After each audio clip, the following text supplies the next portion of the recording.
মানে ভিডিঅ'টো বনোৱা মেইন টপিকটো হৈছে মানে বাল্য বিবাহ। সকলোৱে চাগে শুনিছাই। আৰু যিসকলে মানে কম বয়সতে মানে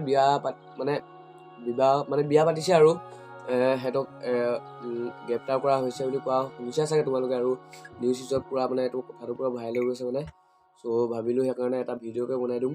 ত' ভিডিঅ'টো চাই থাকিবা। অসম চৰকাৰে যিবিলাক নিয়ম উলিয়াইছে ন অসমৰ জনসাধাৰণৰ কাৰণে ভাল হৈছে নে বেয়া হৈছে কমেণ্ট এটা কৰি দিবা।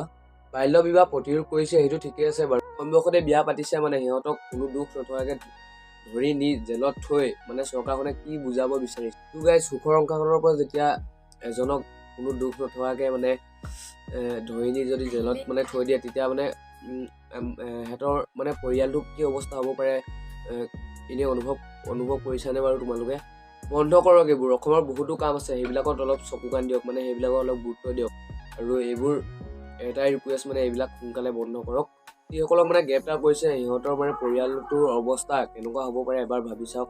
আপুনি অৰুণোদয় আঁচনি দিম বুলি কৈছে আৰু এবাৰ ভাবিছেনে সেই আঁচনিয়ে মানে পৰিয়ালটো চলিব পাৰিব?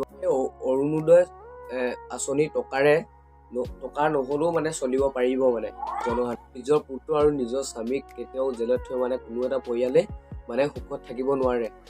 গতিকে যিসকলে মানে নতুনকৈ বিয়া পাতি মানে সংসাৰটো মানে গঢ়ি আছে সেইসকলৰ সংসাৰটো নেভাঙিব আৰু আপুনি। চ' এয়াই মোৰ ফালৰ পৰা ৰিকুৱেষ্ট মানে। চ' ইমানে আৰু। চ' গাইজ ভিডিঅ'টো চাই কেনেকুৱা পালে তলত কমেণ্ট এটা কৰি দিব। আৰু ইমানেই মোৰ মানে ৰিকুৱেষ্ট আছিলে। আৰু তাত যদি কিবা যদি ভুলকৈ মই কৈছোঁ প্লিজ মাফ কৰি দিব। আৰু আজিলৈ বাই বাই।